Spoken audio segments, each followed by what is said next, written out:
السلام عليكم الإخوان والأخوات، مرحبا بكم مجددا في القناة. وفي هذا لا فيديو إن شاء الله غادي نحاول نشرح لكم واحد الدرس مهم جدا وكيتطرح دائما في المباراة ديال التعليم. وهذه الطريقة باش نشرح لكم فهي غتساعدكم بزاف باش أنكم تجاوبوا على الأسئلة اللي غتطرحوا في هذا الدرس هذا. اذا كن على يقين انك الا ضبطتي معايا الا تبعتي معايا لا فيديو وضبطتي هاد القواعد اللي غادي نوريك، فكن على يقين اي سؤال تحط في الامتحان فان شاء الله غادي تكون الاجابه ديالك صحيحه 100%. اذا نبداو على بركه الله. اذا هذا الدرس هو الدرس ديال النداء. اذا درس النداء. اذا نبداو بالسؤال الاول باش نعرفوا الطريقه ديال السؤال اللي كيتطرح لنا. اذا صل بسهم بين نوع النداء والجمله التي تتضمنه. إذا عطونا المنادى نكرة مقصودة، المنادى شبيه بالمضاف، المنادى مضاف، ثم المنادى نكرة غير مقصودة. وقالوا لنا أيا أحمد اهتم بلغتك العربية، يا متعلم اللغة العربية اهتم بها، أيا متعلما اهتم بلغتك العربية، يا متعلما لغته اهتم بلغتك العربية، يا متعلم اهتم بلغتك العربية.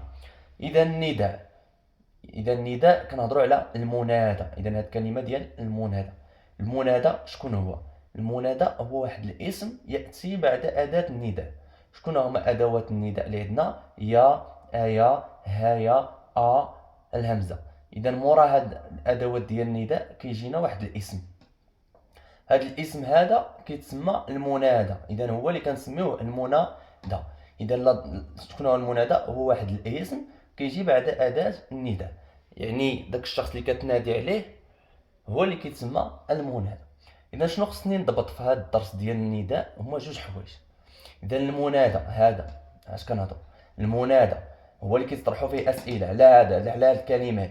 اذا فيها نوعان، اما كتكون منصوبه كما كتشوفوا هنا الامثله، عندنا النصب عندنا النصب، او اما مرفوعه صافي، اما كيكون فيها الضم هنا والضم هنا. اذا ركزوا معايا مزيان. قلنا المنادى إما يكون في حالة النصب أو في حالة الرفع.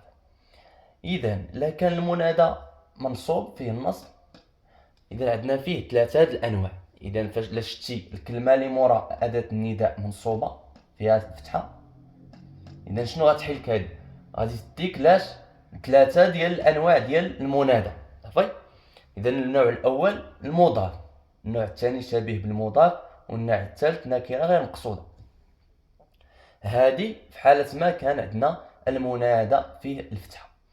إذا ندوزو للحالة الثانية، إلا لقيتي المنادى فيه الضمة فهو فيه جوج ديال الأنواع تا هو خاصني نضبطهم. هو إما يكون علم مفرد أو نكرة غير مقصودة. إذا غنعطيو بعض الأمثلة باش نشرحو أكثر وتفهموا أكثر هذا الدرس هذا. إذا قلنا المثال التالي: يا سائق السيارة تمهل. إذا هنا شكون هو المنادى؟ بعد أول حاجة شكون هو المنادى؟ هو سائق. نعم. على سميناه منادى؟ لأن جاء مورا حرف النداء يا. إذا الكلمة كتجي مباشرة بعد حرف النداء كتسمى منادى. إذا لاحظوا معي كلمة سائقة هنا. إذا كيفاش جات؟ منصوبة. إذا فيها الفتح. يا سائقة إذا فيها الفتح. إذا ملي عندنا الفتح فين غنمشيو؟ لهادي ولا لهادي؟ إذا غنمشيو للنصب. خصنا نهضروا على النصب. النصب يعني الفتحة. إذا اش غنديرو؟ إذا هنا حالة النصب يعني الفتحة. غادي نعرفو نميزو واش هذا مضاف ولا شبيه بالمضاف ولا نكرة غير مقصودة. إذا باش نعرفو النوع ديالو كنشوفو الكلمة اللي موراها صافي. يا سائق السيارة. إذا يا سائق السيارة. لاحظتوا معايا كلمة السيارة فهي مرتبطة بكلمة السائق. إذا السائقة مرتبطة بهذه السيارة. إذا السائقة سيارة. إذا هذا كيتسمى مضاف، هذا مضاف إليه. وباش كنعرفوا المضاف إليه كتكون دائما الكسرة هنا عندي. إذا هذه الكلمة ديما كتكون فيها الكسرة. إذا هذا اش كيتسمى مضاف صافي. إذا تسمى منادى مضاف. إذا نعاودو. إذا المنادى المضاف هو ملي كيجي منصوب خصو يجي اولا فيه الفتحه. ثاني حاجه الكلمه اللي موراه تكون مرتبطه به، يعني سائقه السياره، سائقه السياره. اذا هذه السياره مرتبطه بالسائق. وكيفاش داير الحركه الاعرابيه ديالها؟ الجر.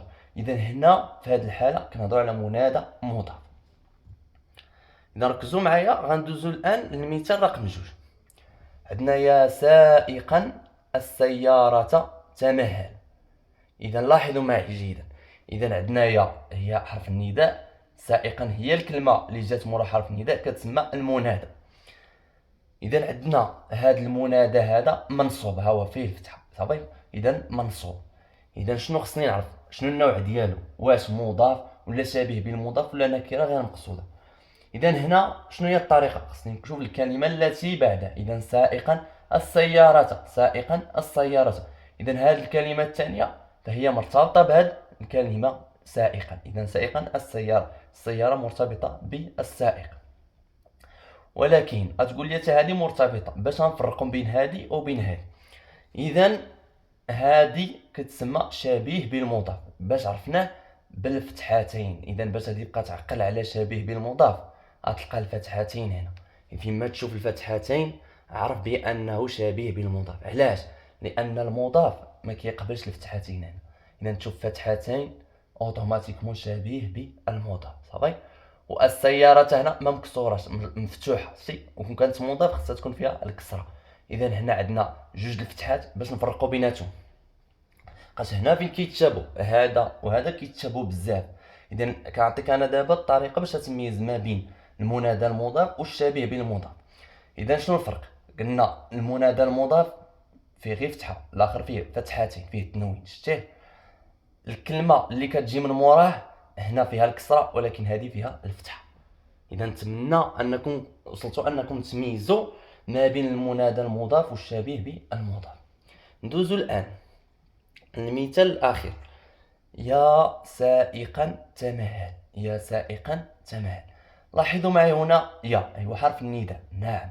سائقا فهي منصوبه، اذا حيت يكون عندي النصب ها ثلاثه الحالات اللي عندي. اذا شوفوا الكلمه ديال السياره واش بقات هنا؟ ما بقات، ولات يا سائقا فاصله تمهل، يعني السياره ديك الكلمه اللي مرتبطه به ما بقاتش صافي. اذا ما كاينش ارتباط، اذا هذه كلمه بوحده يا سائقا، ما كاينش الكلمه اللي مرتبطه بها السياره، ما كاين. اذا اش كيتسمى هذا؟ نكره غير مقصوده، نكره غير مقصوده. اذا باش نلخصوا، بالنسبه للمنادى فيه الا كان فيه النصب بلا شتي فيه الفتحه، ملي تقرا المنادى الجمله وتلقى الكلمه اللي جات بها ياء النداء فيها الفتحه، هنا عندك ثلاثه الحالات. اما مضاف، باش كنا عرفنا مضاف كيكون الاسم اللي موراه كيكون مرتبط بهذا الاسم اللي موراه، وهذا الاسم اللي موراه كتكون فيه الكسره دائما. ثم شبيه بالمضاف الا كان فيه التنوين، هذه الكلمه ديال المنادى كيكون فيه دائما تنوين، والكلمه اللي كتجي موراه كتكون فيها الفتحه. اذا اش كيتسمى هذا؟ شبيه بالمضاف. والحاله الثالثه يا سائقا، اذا الكلمه اللي موراها ما بقاش، لا لاحظتوا هنا السياره ما بقاش، اذا شنو غنسميو؟ نكره غير مقصوده. اذا نتمنى نكون فهمتوا الحاله ديال النصب ديال المنادى. ندوزو الان الى حاله الرفع. فوقاش كيكون المنادى فيه الضم، فيه الضمه، فيه الضمه، الرفع يعني الضمه. يا احمد اجتهد. شوفوا المثال التالي، يا احمد اجتهد. اذا لاحظوا معي المنادى هنا هو هذا صافي. اذا شنو فيه؟ فيه الضمه صافي، فيه الضمه. اذا غنمشي لهنا ولا لهنا؟ غنجي لهذا الشيء. اذا جوج ديال الاختيارات، اما علم مفرد اما نكره مقصوده.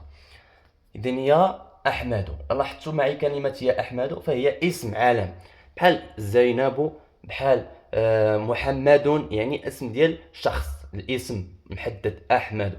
اذا اش كيتسمى هذا؟ عالم مفرد، عالم مفرد. علاش؟ لان هذا الاسم معروف ديالنا.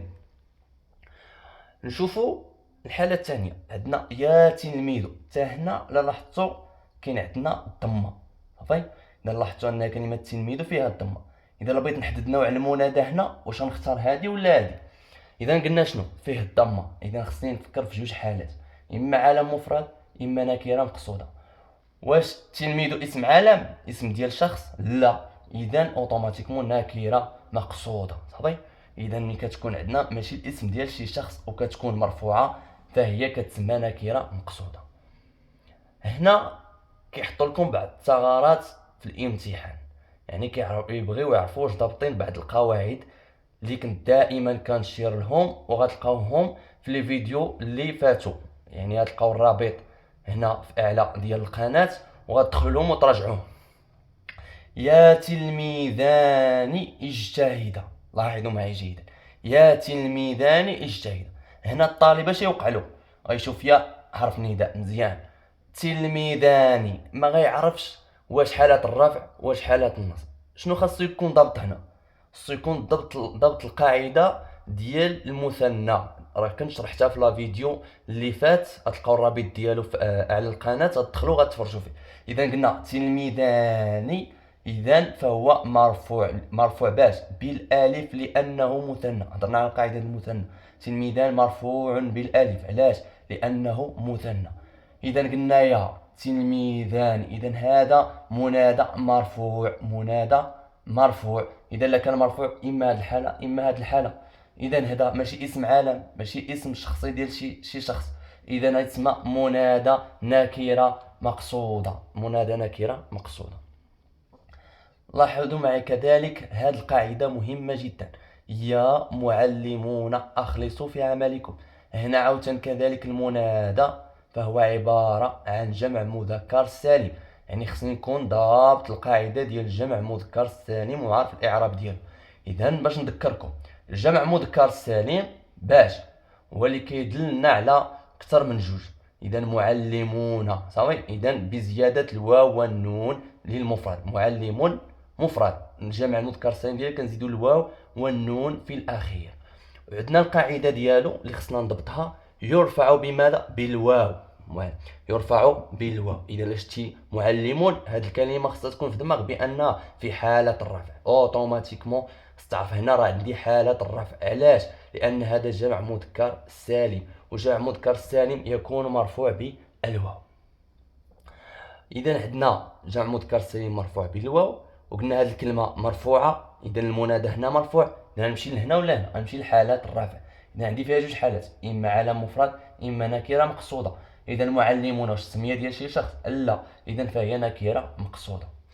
وفي حالة النصب معلمين، معلمين ينصب بالياء لأنه جمع مذكر سالم. إذا بالنسبة للقاعدة الجمع مذكر سالم كيترفع بالواو وكيتجر بالياء، ويجر بالياء. إذا نتمنى نكون أنني واضح في هذه القواعد هادو، ولا ما فهمتوش شي حاجة خليوها لي في التعليق ونزيدو نشرحو أكثر. إذا نرجعو دابا للأسئلة ديالنا. إذا عندنا أيا أحمد اهتم بلغتك العربية، هذه هي حرف النداء. شكون هو المنادى؟ هو هذا صافي، هو احمد صافي. اذا احمد كيفاش؟ اول حاجه ندير نشوف الحركه ديالها، الضمه صافي. الا عندي الضمه ما غنهضرش على هذه الجهه، غنجي لهنا. اذا الضمه عندي جوج حالات، اما علم مفرد اما نكره مقصوده. اذا هذا فهو اسم عالم، اذا هذا كيتسمى عالم مفرد. نشوف واش كاين في الاختيارات. اذا هنا ما عطاوهليش، اذا هذا السؤال الجواب غنحيد. ندوزو للسؤال الثاني، يا متعلم اللغة. لاحظوا معي، إذا هنا عندنا يا حرف النداء، المنادى هو متعلمة. كيفاش داير الحركة ديالو؟ النصب. إذا فين غنمشي؟ لهنا. إذا عندي ثلاثة د الحالات، خصني نحدد النوع. قلنا باش نحددوا النوع ديال هذا المنادى كنشوفوا الكلمة اللي موراه. إذا متعلمة لغتي، متعلمة، إذا هذه لغتي مرتبطة بالمتعلم، وزائد أنها فيها الجر. وقلنا ملي كيكون الجر شنو هضرنا؟ ملي كيكون الجر كتكون منادى مضاف. ملي كيكون الجر كتكون الكلمه اللي لاصقه على المنادى كيكون فيه الفتحه، والكلمه اللي موراه فيها الجر، اش غتسمى هذه؟ منادى منادى مضاف. اذا هذه غتمشي لهنا. طيب نشوف المثال الاخر، ايا متعلما اهتم بلغتك العربيه. لاحظوا معي هنا متعلما فهي منادى صافي، فهي منادى فيه الفتحه، فيه جوج ديال، فيه التنوين، فيه الفتح. اذا اش غنمشي لحالات النصب، يعني اما مضاف اما شبيه بالمضاف اما نكره غير مقصوده. نشوف واش موراه شي كلمه. هنا ما عندي موراه حتى شي كلمه، عندي غير الفصيل. اذا ما عندي حتى شي كلمه، اذا شنو غتكون؟ ما غيكون لا مضاف لا شبيه بالمضاف، اذا نكره غير مقصوده. اذا غنديها نكره غير مقصوده صافي. لاحظوا معي الآن المثال هنا، الجواب رقم 4، يا متعلما لغته اهتم بلغتك العربية. إذا أول حاجة هنا يا حرف النداء، متعلما هو المنادى، فيه الفتحه، اذا خصني نمشي لوحده في هاد الحالات بثلاثه صافي. اذا متعلما لغه، اذا هذه راه ماشي مضاف، الكلمه ماشي مضاف، علاش اصلا ما فيهاش الكسره. اذا هنا شنو غنسميوه؟ شبيه بالمضاف. واش قلنا باش كنعرفوا شبيه بالمضاف؟ فيه هذا، فيه جوج ديال التنوين. ملي يكون عندك جوج ديال التنوين والكلمه اللي موراها مرتبطه بها فهذا شبيه بالمضاف نيشان. نهضروا للمثال الاخير: يا متعلم فاصله اهتم بلغتك العربيه. اذا هنا بحالة الرفع فين غنمشي؟ لهنا، اما على مفرد اما نكره مقصوده. هذه ماشي اسميه ديال شي شخص، ماشي اسميه ديال شي علم، اذا اش غنسميوه؟ نكره مقصوده، وغنديوها لهنا.